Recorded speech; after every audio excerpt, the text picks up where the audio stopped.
Israel Iran সংঘর্ষ ভয়াবহ রূপ নিয়েছে। বন্ধ হয়ে গেছে ইসরায়েলের আকাশপথ।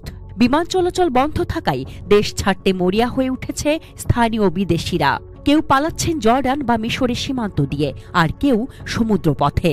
হ্যাঁ, ইয়োটেই পালাচ্ছেন শত শত মানুষ। শুনছেন ঠিকই, ইয়োটেই। দৃশ্যটা যেন যুদ্ধকালীন কোনো সিনেমা। হেরজলিয়া মেরিনা এখন আর কোনো পর্যটন গন্তব্য নয়, এ যেন এক অস্থায়ী বিমানবন্দর। সকাল হতেই শত শত মানুষ ভিড় করছেন সেখানে, কেউ ব্যাগ হাতে, কেউ কোলে শিশু। লক্ষ্য একটাই, যেভাবেই হোক দেশ ছাড়তে হবে। 13 জুন রাতে ইসরায়েল বন্ধ করে দেয় তাদের আকাশপথ। বেন গুরিয়ন আন্তর্জাতিক বিমানবন্দর অচল। চারদিকে আতঙ্ক। হঠাৎ করেই সীমান্তে ভিড় বাড়ে। মিশর ও জর্ডানের সীমান্ত খোলা থাকলেও সেগুলোর সময় সীমিত, অপেক্ষা ঘণ্টার পর ঘণ্টা। এই ভয়াবহ অবস্থায় অনেক ইসরায়েলি বেছে নিচ্ছেন সমুদ্রপথকে। ইয়োটে বা প্রমোত্তরিতে করে পাড়ি দিচ্ছেন সাইপ্রাসের দিকে। 25 ঘণ্টা লেগে যেতে পারে এই যাত্রায়, তবুও নিশ্চিন্ত জীবন চাই সবার। ইসরায়েলিরা বলছেন তারা আর পারছেন না।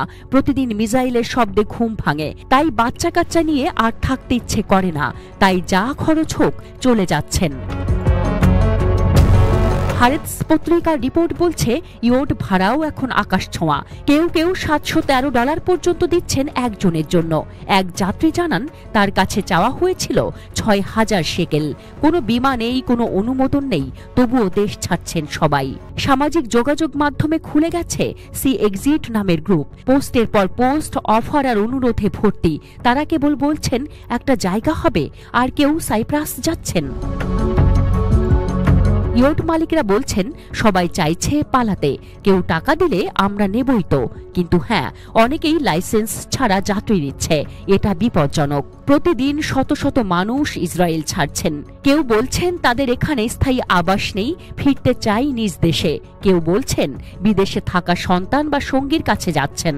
আর কেউ খোলাখুলিই বলছেন মিসাইল আর সহ্য হচ্ছে না। বর্তমানে ইসরায়েলে প্রায় 40,000 বিদেশি পর্যটক আটকে আছেন।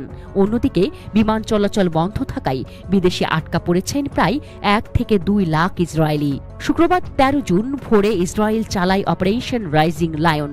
ইরানের পারমাণবিক ঘাঁটিতে ব্যাপক হামলা। জবাবে ইরান ছোড়ে ডজন ডজন ব্যালিস্টিক মিসাইল।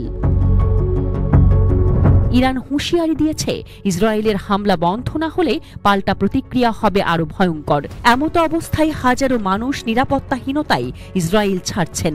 জলপথই হোক, বালুকাময় সীমান্তই হোক, যুদ্ধের এই ভয়াবহ নাটকে শেষ পরিণতি কোথায় তা জানে না কেউ।